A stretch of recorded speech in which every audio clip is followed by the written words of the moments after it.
Hola a todos, bienvenidos una vez más a un nuevo capítulo de Resplandeciendo. Yo soy Katherine y junto a mi hija Naomi para LRP Televisión. Gracias por acompañarnos y esperemos que disfruten el mensaje de hoy. Y aquí comienza Resplandeciendo.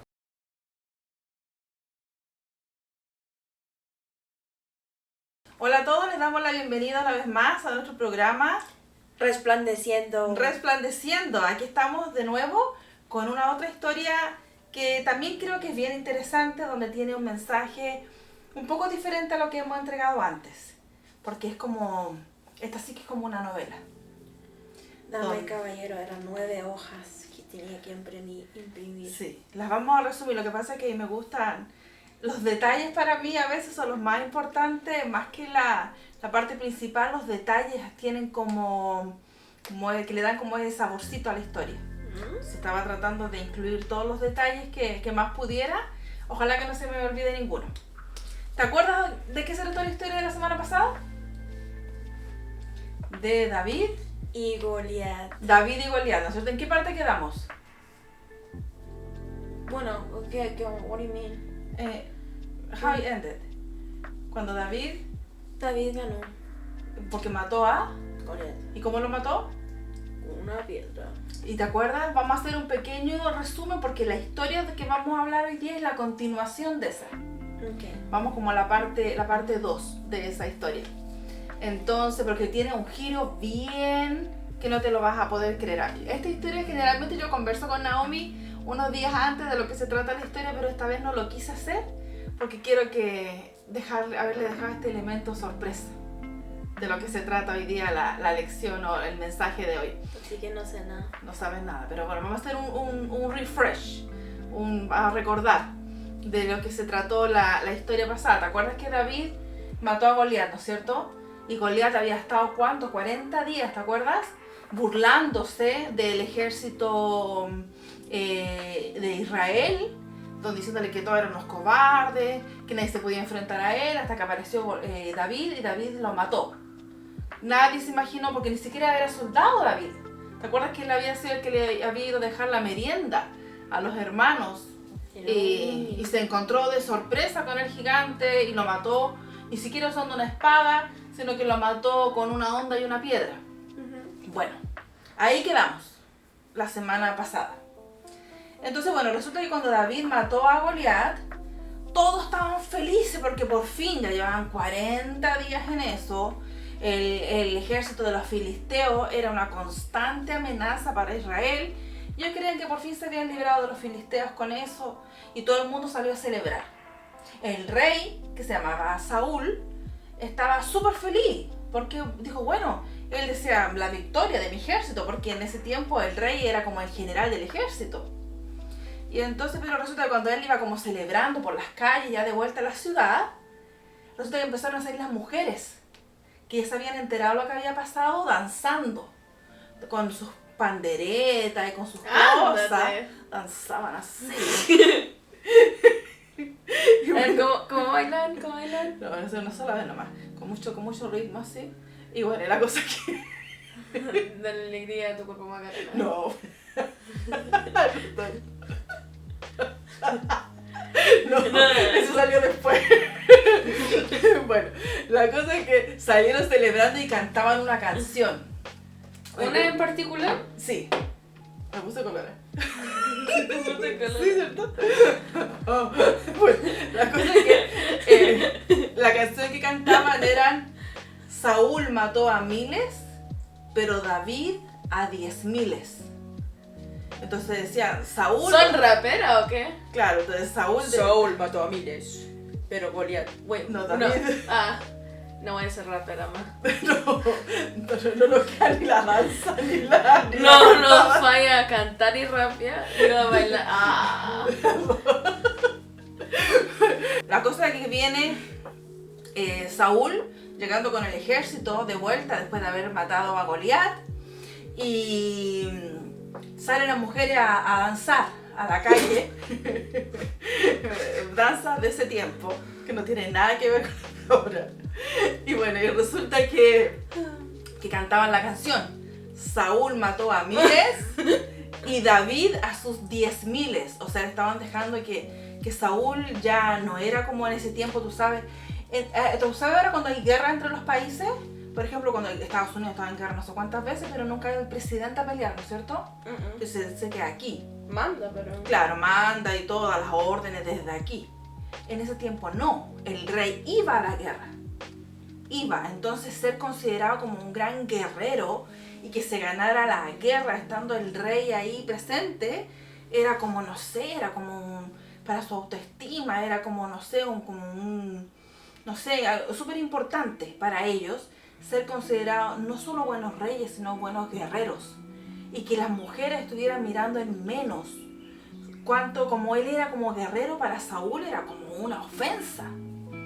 Entonces pasó en ese minuto de estar súper agradecido con David a tenerle envidia, a tenerle celos por como lo consideraban, porque nadie sabía que había sido ungido como rey, pero la gente lo empezó a pedir. ¿Pero cuántos años secretamente? ¿Cuántos años tenía Saúl? Porque David tenía como 12 años.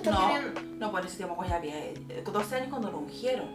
Pero cuando mató a Goliat tenía como 15, 16 años. Pero igual estamos hablando de como un hombre de como 30 y tantos años teniéndole envidia a alguien de 16. Más, no, pero es que eran, bueno, recuerda siempre que eran otros tiempos. Es que no Tenés sé, que como mantenerte, que me imagino un hombre mayor. Mantenerte eso siempre en la mente, que eran otros tiempos, otras costumbres y todo, donde mantener un reinado, tú sabes que los reyes siempre los mataban, duraban poquísimo en el reino. Entonces mantenerte como rey era súper difícil, mantenerte como harto tiempo. Entonces él empezó por eso mismo a ver a David como una amenaza para su reino.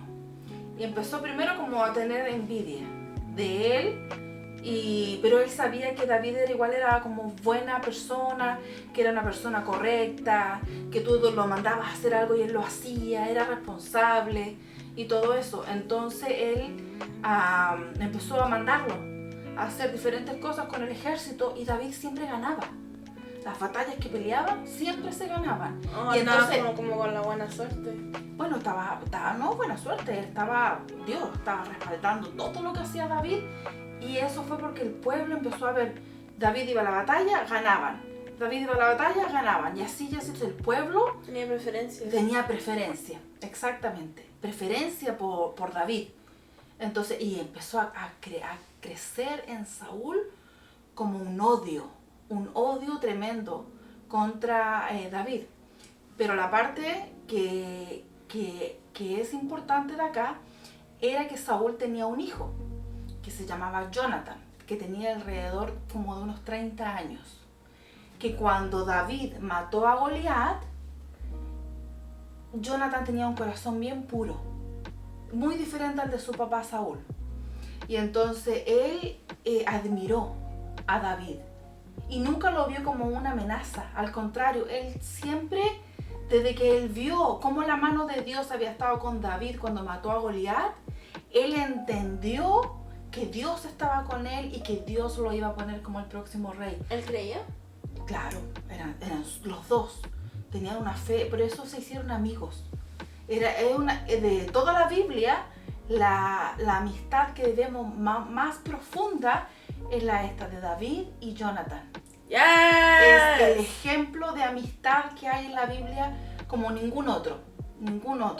Incluso cuando David mató a Goliat, Jonathan tenía su ropa real porque era un príncipe, era hijo del rey. Él sacó su manto, se la dio a David, le dio su espada, le dio su arco, ¿viste que pelean con arco y flecha?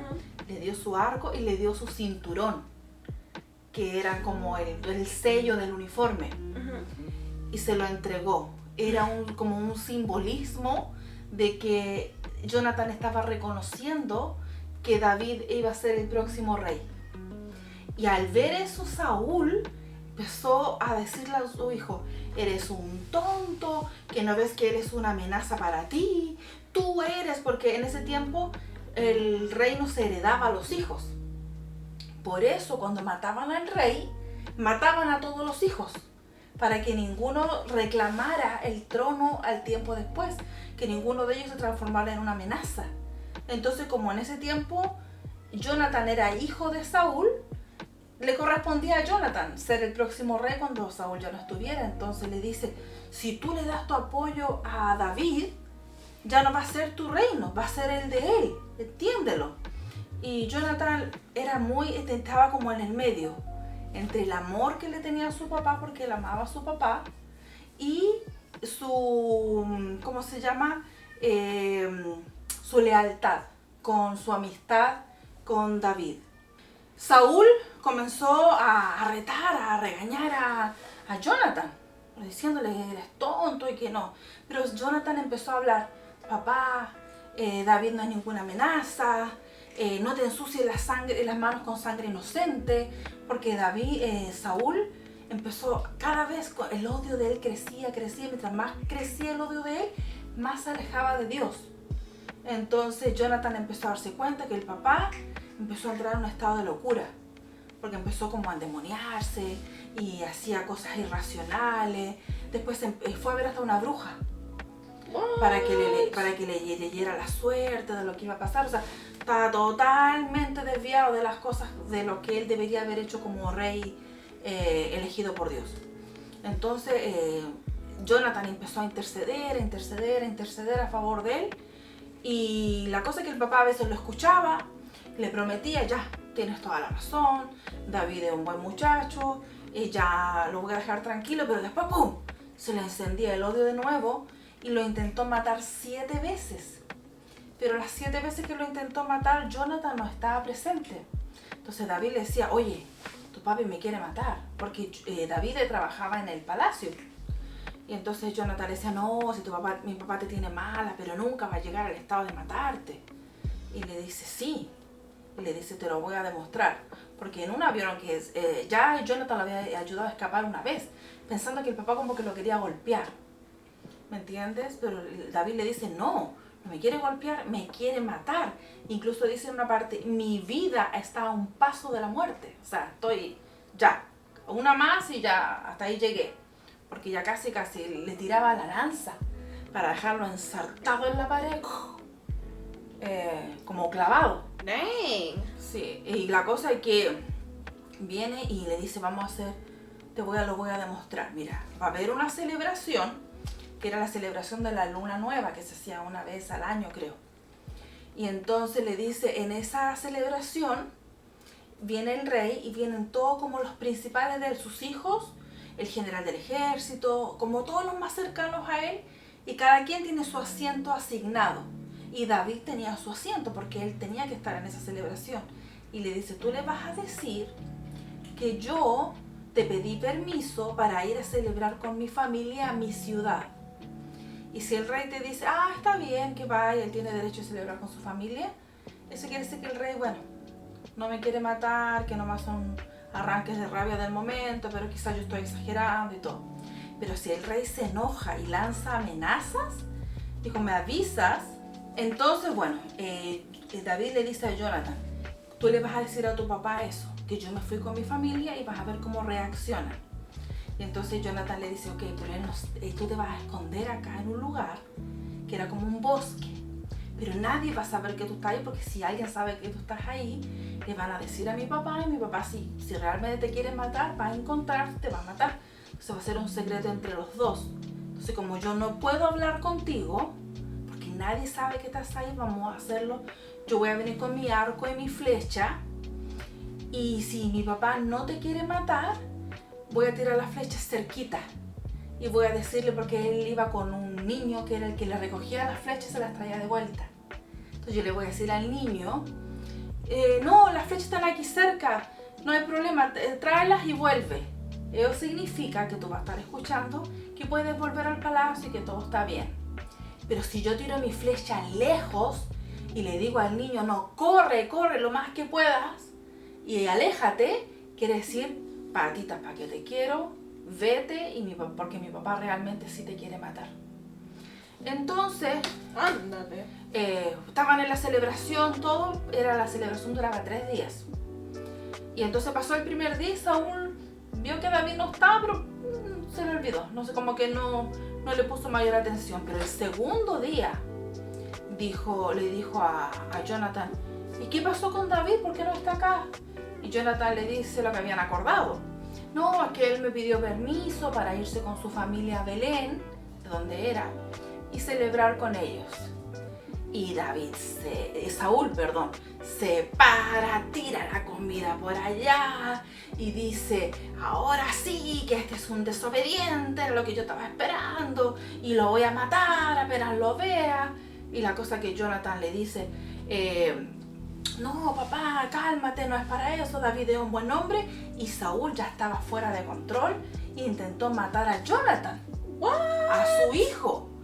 Y entonces Jonathan se arrancó, se fue y todo de la celebración y todo, hizo como que se enojó, ¿me entiendes? Y ya no quiero estar más acá, que te volviste loco, que chao, me voy. Y claro, aprovechó y se fue al bosque con el niño. Y ahí viene y tira la flecha, ¡pum!, lejísimo, y grita, allá se fue la flecha, vete tan lejos como puedas. Y no mires atrás, corre. Y David entendió. Y David se fue. Y estuvo 1 año, 4 meses viviendo aproximadamente, porque en esta estaba viendo yo, la Biblia no es muy exacta. No da muchas fechas, solamente dice que cuando pasaron los años, podéis creer que se fue a la tierra de los filisteos. Los enemigos, pero es como escondido, y se disfrazaba así como era otra persona. Y entonces incluso en una le dijeron al rey de los filisteos, le dijeron, oye, este es David, el que ha hecho guerra con nosotros y todo. Y lo agarran a David, lo llevan, y David era como un actor, se hace como que él está como demente, como una persona así que no está en sus cabales, y que hasta botaba saliva por la boca y hacía así y todo. Y entonces el rey de los filisteos dice, ¿cómo este va a ser David? El que viene, el que no mata. Claro, el que nos gana todas las batallas, ¿cómo va a ser este? Y David ahí es así y viene y lo sacan, incluso te regañan, y bueno, la cosa. Pero durante ese año, 4 meses que Saúl estuvo persiguiendo a David tuvo 2 veces la oportunidad de matar a Saúl. Y no lo hizo porque él dijo, yo no me voy a ensuciar las manos con sangre, con el ungido de Jehová, porque él sabía que Dios había puesto a Saúl como rey y Dios era el que lo iba a quitar. O sea, él no iba a ir contra la voluntad de Dios. Y una vez fue que estaban en una cueva y Saúl entró a hacer pis. Y entró ahí y todo, y la cosa es que se quedaron ahí y no se dio cuenta, y David le cortó un pedazo de su manto, de su ropa, y después se lo mostró. ¿Eso me confunde? No, para mostrarle, le dice, así de cerca estuve de ti, le dice, a la distancia, y no te maté, le dice, ¿por qué tú me quieres matar a mí? Y Saúl le dice, oh sí, le dijo, la verdad, dijo, tú me pudiste haber matado, no lo hiciste, dijo, tú eres mejor que yo, ya, te voy a dejar en paz. Pero al rato, vuelta el odio. Incluso Saúl dejó de pelear con los filisteos y los filisteos empezaron a ganar terreno porque su obsesión era David. Entonces empezó como a su ejército, sus fuerzas y todo estaban destinados a perseguir y matar a David. Y entonces después estaban ellos durmiendo en un lugar y se acerca David de nuevo y le quita su espada y se la muestra de lejos y de nuevo. Bueno, la cosa que después, lamentablemente, como Saúl había descuidado a los filisteos vinieron a atacarlos de nuevo y ahí tuvo que partir Saúl y Jonathan y 2 hijos más, creo, y el ejército a pelear contra ellos, pero ya Dios había dicho, ya hasta aquí llegó Saúl, y lamentablemente mataron a Jonathan. Poco tiempo antes habían encontrado David y Jonathan en una cueva y habían hecho un pacto, y donde Jonathan le había dicho a David, yo sé que Dios te va a poner como rey, lo único que te pido es que cuando tú seas rey cuides y no me mates ni a mí ni a mi familia, y yo pueda ser tu segundo. sea, Jonathan le entregó de príncipe o de heredero a David. A ver, está llorando. This is so sad. Increíble. Bueno, también cuento la historia yo. Bueno, pero esto no es la parte más triste. Espérate que viene lo peor. Sí. Resulta que vienen y ellos hicieron un pacto de que ellos siempre iban a ser leales el uno con el otro. Y Jonathan reconociendo que David iba a ser el próximo rey. Entonces viene y matan a Jonathan, a los otros hijos de Saúl, no quedó ningún hijo. Y Saúl queda mal herido. Y él sabía que ya no podía correr ni nada porque estaba herido en el suelo. Y él tenía su escudero, el escudero era el que andaba con él, peleando con él, al ladito siempre. Y le dice al escudero, mátame tú, porque prefiero que me mates tú a que me mate un filisteo. O sea, de morir voy a morir. Y el escudero dice, no, yo no puedo matarte, tú eres el rey. Y Saúl lo que hizo, puso la espada ahí en la tierra y él, ¡pum!, se tiró como piquero y se mató. Se atravesó solo con la espada. Entonces, en ese tiempo no había WhatsApp, no había celular, no había Messenger. WhatsApp. No sé qué más se usa. Me quedé Messenger. en el Messenger y en el WhatsApp hasta ahí llegué. Discord. Y la cosa es que iban mensajeros. Y corrió un mensajero al palacio a avisar, acaba de morir Saúl y sus hijos, los mataron a todos. Entonces recuerda lo que yo te dije que hacían, que cuando mataban al rey, mataban a toda la familia para que no quedara ningún heredero. Y Jonathan tenía un hijito que lo estaba cuidando su babysitter, su nana. No sé cómo se le llama en Chile. Nana se dice en Chile, creo. Y bueno, la cosa es que una niñera que lo cuidaba. Y bueno, la cosa es que cuando ella se enteró, tú sabes que las niñeras y todo cuando cuidaban a los niños eran como sus hijos porque estaban con ellos 24/7.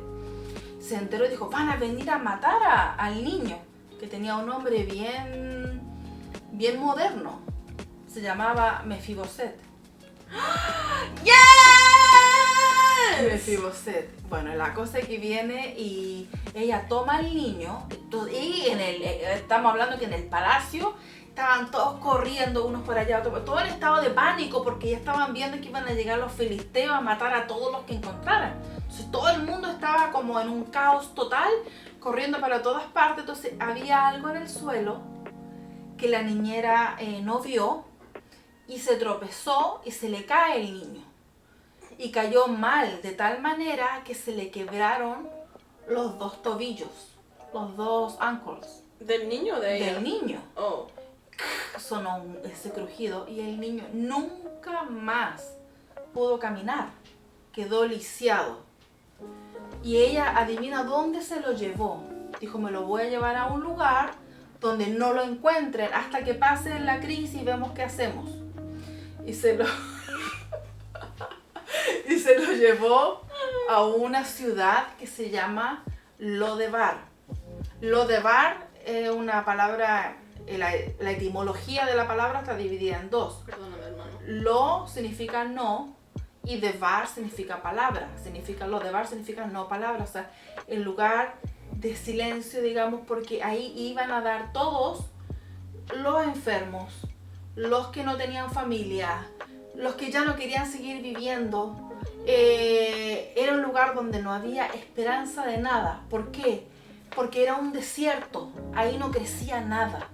No había manera de cultivar ningún tipo de frutos o vegetales, no había ninguna manera de criar animales, nada. Entonces ahí la gente llegaba pobre y se moría más pobre. Entonces era un lugar donde todo el mundo, por eso además los demás no palabras, porque la gente estaba tan deprimida que nadie hablaba con nadie, que a nadie le importaba a nadie y cada quien vivía ahí esperando la muerte, realmente, en ese lugar. Y ahí llegó Mefiboset con 5 añitos. That is so sad. Y sin poder caminar.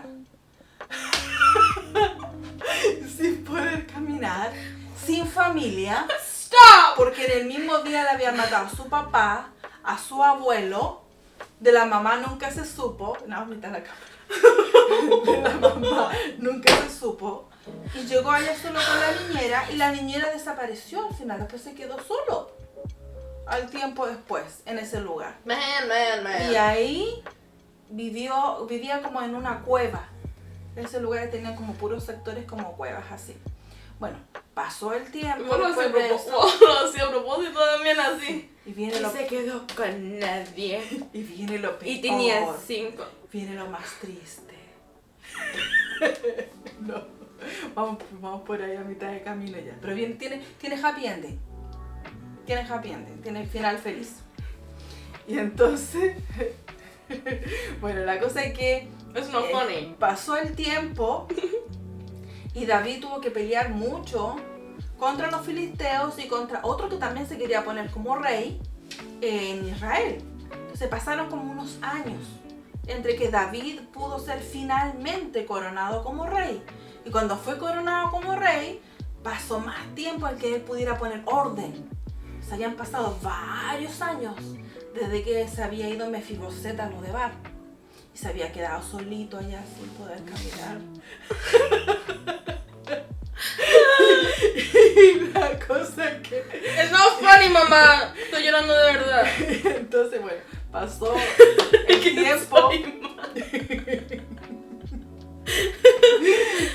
Y pasó Me voy a deshidratar este capítulo.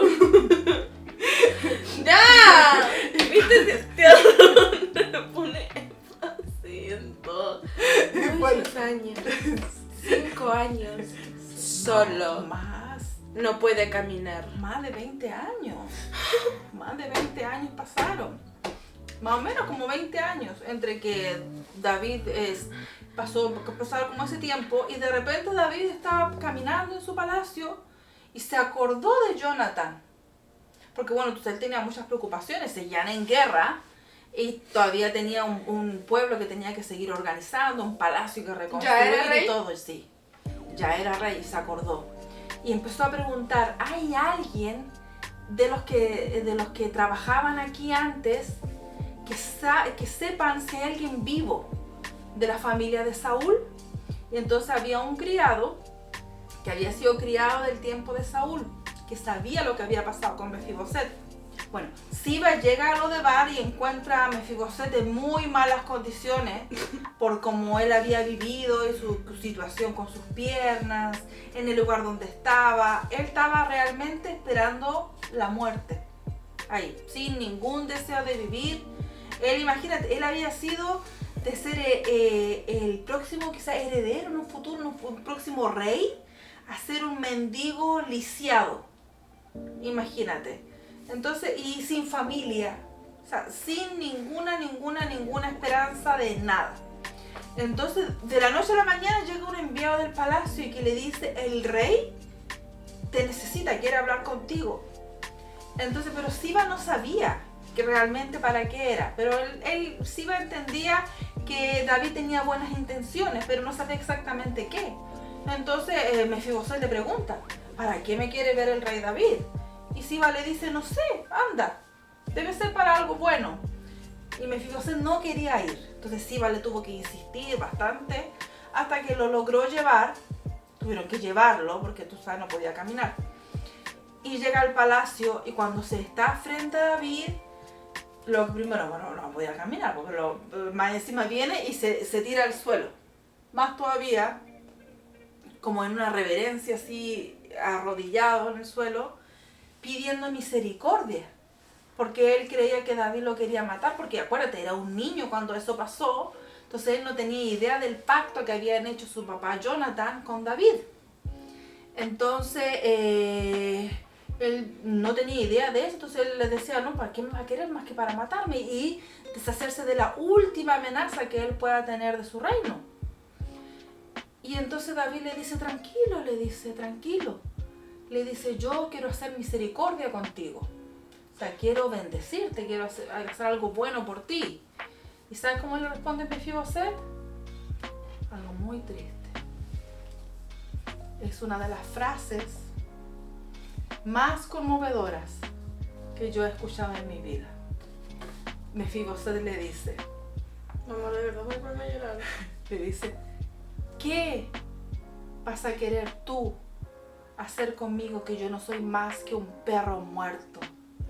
Le dice, imagínate que él se consideraba que era un perro muerto, o sea, sin vida, o sea, más que un animal y muerto más encima, o sea, sin ninguna esperanza, o sea, es una frase de verdad, no la hago por hacerte, pero es que toman el sentido esas dos palabras, donde él decía que era un perro, o sea, ni siquiera él se catalogaba a él como un ser humano, o sea, su autoestima estaba tan dañada, tan lastimada por todo lo que había experimentado en su corta vida, que ella ni siquiera sentía humano y muerto, o sea, quiere decir de que no ningún valor, que, o sea, que lo único que había nacido era para sufrir y morirse, ¿me entiendes? Entonces David realmente se impacta con eso y manda primero a bañarlo, lo manda a bañar y que le pongan ropas reales, o sea, ropa fina, que lo vistan, o sea, dice, tu interior lo vamos a cambiar de a poco. Vamos a empezar por tu exterior, que cuando te mires al espejo, veas otra cosa, que ya no veas al inválido que vive en una cueva, sin familia, sin dinero, sin comida. Dice, ahora tú vas a ver en el espejo, vas a ver a otra persona limpia, con nueva ropa y todos los días vas a comer aquí en mi mesa. O sea, pasó de Lodebar a de vuelta al palacio. Y le dijo, todas las tierras que eran de tu papá y de tu abuelo, todas las propiedades que eran de ellos, yo te las voy a devolver. O sea, pasó a encima, era millonario. Y Siba tenía 15 o 20 hijos más criados. Y le dijo, Siba, todos sus hijos, todos sus criados, que eran como más de 40 personas en total, van a trabajar tus tierras, o sea, van a ser tus empleados ahora. Entonces ahora el Mefiboset tenía nueva ropa, vivía en el palacio, comía a la mesa del rey, que ahí podían comer personas selectas, los generales del ejército, sus hijos, las personas más cercanas podían comer ahí. Y Mefiboset iba a tener su silla todos los días ahí hasta que se muriera. Iba a tener un lugar especial en la mesa del rey. Nunca más le iba a faltar comida ni nada, porque ahora más encima era un hombre millonario. Tenía tierras y todo. Entonces imagínate el impacto que fue para él. Pasar todo lo que él vivió. Hay que rescatar la otra gente de Lodebar. Pero fue lo que se rescata de aquí. Hay que rescatarlo. Es la promesa. Es la promesa. La promesa que mantuvieron David y Jonathan, esa amistad, donde él le dijo, lamentablemente yo perdí a tu papá, pero en su hijo voy a mantener la promesa que yo hice. Y sabes tú que yo me imaginaba a Mefiboset llegando a esa mesa. Imagínate que él ya había salido del palacio cuando tenía 5 años. Él necesitaba un abrazo. Yo creo que él no tenía recuerdos de lo que era una cena en el palacio. Estaba muy chiquito cuando él se fue. Entonces, y después toda su vida como vivió, no creo que haya albergado en su mente buenos recuerdos de nada. Entonces, tiene que haber sido impactante llegar a esa mesa y ver a esa gente importante y cómo era recibido. Como el capítulo de hoy se llama Un invitado especial. Ese es el título del mensaje de hoy. Y entonces él era Mefiboset, el lisiado, el olvidado, pasó a ser el invitado especial del palacio. ¿Tú sabes que yo viví algo parecido? No me vayan a creer, pero es verdad. Tu madre, aparte de ser linda, es inteligente. Entonces resulta que, bueno, te voy a contar, cuando yo estaba en el grado 8, de verdad, en el grado, sí, el grado 8 fue, 7, 8, sí. Poco tiempo atrás, ¿tú cuando fuiste a Chile, fuiste al Congreso Nacional? ¿Al Congreso? No me acuerdo. Sí, tú tomaste fotos afuera. No me acuerdo. Bueno, fuiste al Congreso. Cuando yo estaba en el grado 8, ¿cómo se llama? Estudiaba en una escuela que era de puras niñas, se llamaba la Escuela 9. Y al lado estaba la Escuela 3, donde estudió tu tío Aaron, que era de puros niños. Entonces, bueno, la cosa que hicieron, estoy tratando de recordar porque en ese tiempo nadie tomaba fotos de nada, no quedaban registros de nada. Estoy tratando de mi memoria, de tratar de recordar los mayores detalles que puedo. Resulta que el Congreso Nacional, donde están los senadores, los diputados, como aquí el Capitol, estaba al cruzar la calle del colegio donde yo estaba, al cruzar la calle, a unos pasos. Entonces estaba recién inaugurado el Congreso, recién construido, que antes estaba en Santiago, después lo cambiaron a Valparaíso, y estaba recién construido, y hicieron que todos los niños, no creo si eran niños y niñas, de los colegios cercanos de alrededor del Congreso, que tuvieran nota 7 final, como aquí 100, hay 7 final, en la clase de historia les iban a hacer un desayuno especial. Oh. Y yo tenía 7, promedio final. Ajá. Y entonces viene y fuimos yo y como 5 niñas más de mi colegio y más niños de otros colegios, que nos juntamos todos ahí. Ay, me acuerdo ese día cuando nos avisaron, porque nos avisaron unos días antes. Mi mamá me arregló el uniforme, me peinó con la cintita, con lo mejor que uno podía, porque éramos los invitados especiales del Congreso. Imagínate, donde van los políticos solamente, y no era para estar en la puerta.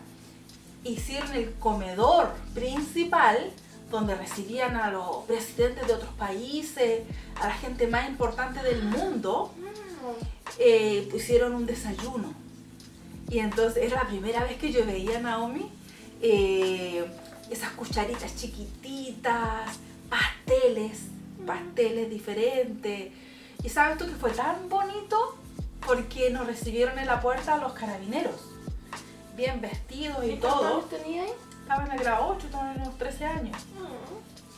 Y entonces, todos formaditos, formaditos. En ese tiempo los niños de la escuela se portaban bien.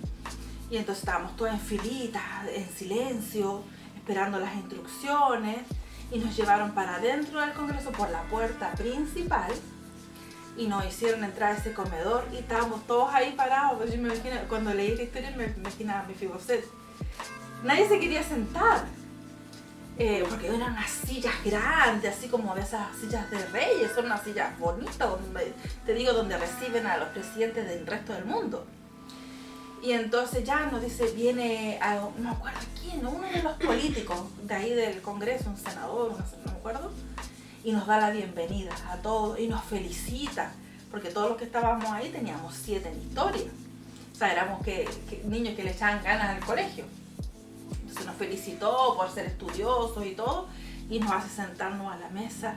Estábamos todos ahí y nos demorábamos y nos decían, pero ¿cómo? Pero y venían porque ahí los carabineros atendían y tenía gente, ¿quieren más? Nos hicieron, ¿sabes? Fue muy bonito porque se vio que no hicieron ese desayuno como por cumplir solamente, sino que nos hicieron sentir como especiales, como que nos estaban esperando. La mesa ya estaba puesta, o sea, no era que nosotros llegamos, ¡ay! ¿Verdad que venían estos niños? Corran poniendo las tazas y todo. No, ya la mesa estaba puesta, preparada para nosotros, esperándonos. Y me acuerdo que después nosotros, la verdad es que ni comimos tanto, porque era tanto el, no sé, el estar ahí, como absorber el momento y todo. Bueno, yo me acuerdo que me comí el pastel, me tomé el chocolate, pero más allá estábamos todos ahí y te digo, han pasado los años, no quedó ninguna foto de eso, nadie tomó ningún registro de nada, pero a mí nunca se me olvidó, porque fue un momento súper especial. Entonces, obviamente yo no estaba como Mefiboset y no me llevaron a un palacio, pero pude sentir un poquitito de lo que sintió Mefiboset en ese momento. Y entonces, a veces nosotros podemos, lo que yo estaba pensando, nosotros a veces nos encontramos con gente como Mefiboset en el camino.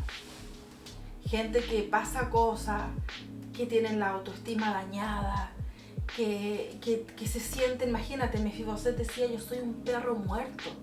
Quizás hay gente que no lo diga ahora con palabras como lo dijo Mefiboset, pero quizás nos vamos a encontrar con gente que en su corazón se sienten igual, que se sienten dañados, que se sienten sin esperanza. A veces vienen de hogares donde les dicen, tú no fuiste deseado, naciste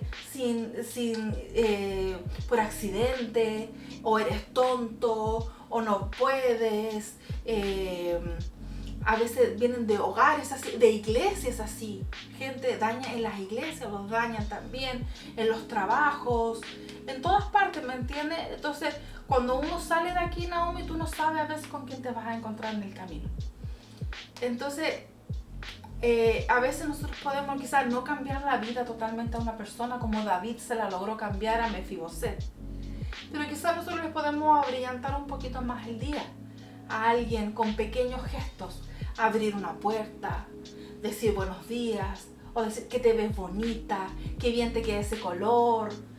Cositas así que a veces a uno le cambian la perspectiva que uno tiene de uno mismo. Entonces después cuando esa persona recibe como un piropo y se mira después al espejo, ya se va a mirar con otros ojos. Oh, me dijeron que me veo bonita.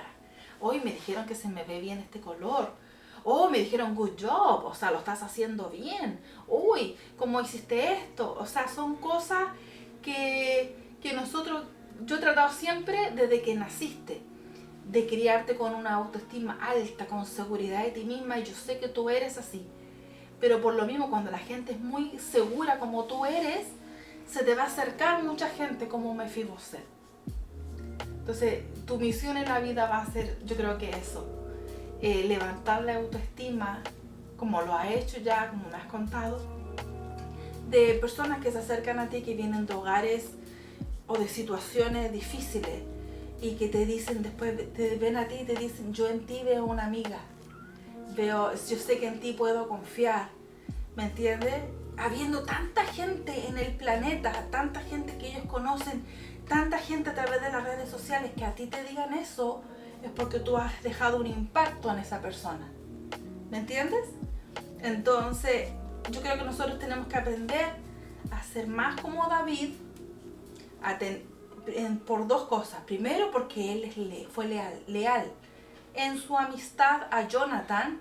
Y segundo, mostró misericordia con Mefiboset. Pero cuando entró Mefiboset, yo creo que David no dijo, uy, ¿quién es este tipo? Todo hediondo, báñelo, cambien la ropa primero y después cuando esté limpio y con ropa nueva me lo traen. David no hizo eso, se tiró al suelo con Mefiboset, lo levantó y le dice, tranquilo, ya la pesadilla quedó atrás, vas a tener una nueva vida. Desde ahora en adelante tu vida va a cambiar solo para mejor. Vas a comer en mi mesa, eres mi invitado especial. ¡Ya! Por eso te dije, fue una historia triste lo que pasó, pero con un final feliz, con un final bien bonito. Y me gustaría que cerráramos este capítulo con un texto bíblico, que lo voy a leer porque se me olvidó, que dice, está en Proverbios 17:17. ¿Lo quieres leer tú? En todo tiempo ama al amigo, y como un hermano en tiempo de angustia. ¿Viste? Mira, un verso tan cortito, está en Proverbios 17:17 y dice, en todo tiempo ama al amigo, y es como un hermano en tiempo de angustia. Primero dice en todo tiempo, porque a veces los amigos nos decepcionan, a veces los amigos nos caen mal, andan de mal humor, a veces los amigos hacen cosas que no nos gustan o que nos hieren, pero cuando tu amigo es tu amigo de verdad, tienes que seguirlo amando.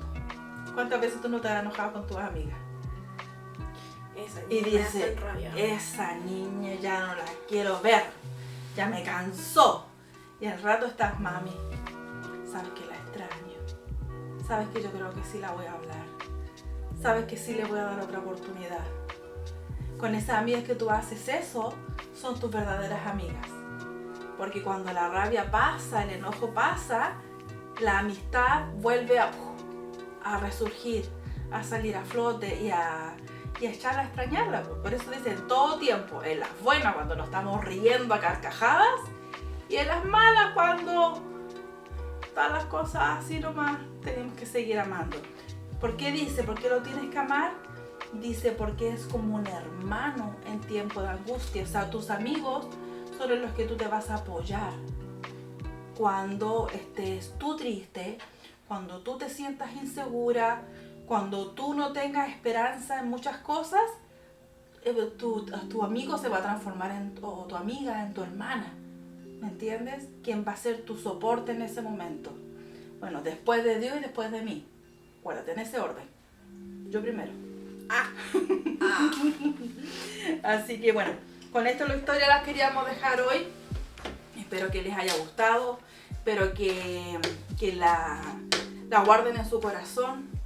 Sean quien sea nos haya tocado estar en esta existencia, ya siendo Jonathan, donde nosotros tenemos que, con un corazón limpio, darle la oportunidad a otros que brillen, porque Jonathan le dio la oportunidad a David. Desde el principio reconoció que David era el ungido, que David era el elegido por Dios, y sin que nadie le dijera, él le entregó sus cosas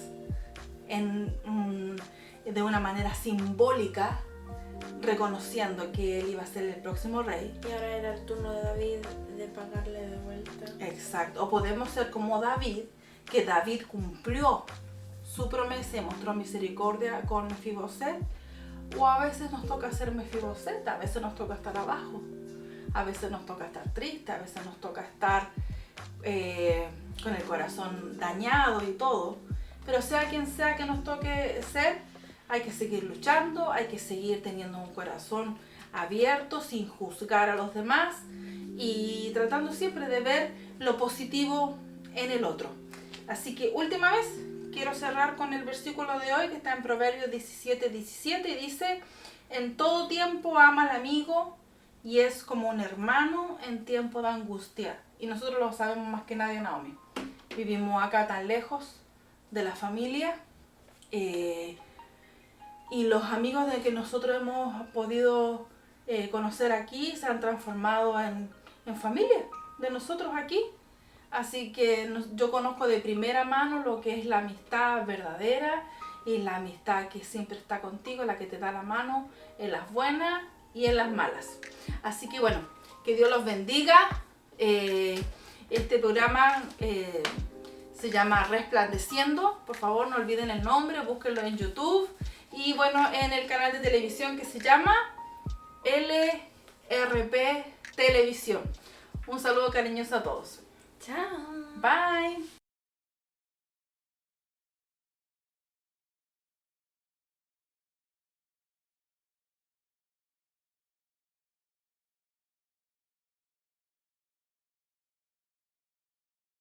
Gracias por habernos acompañado el día de hoy. Espero hayas disfrutado del mensaje. Y nos vemos en el próximo capítulo de ¡Resplandeciendo!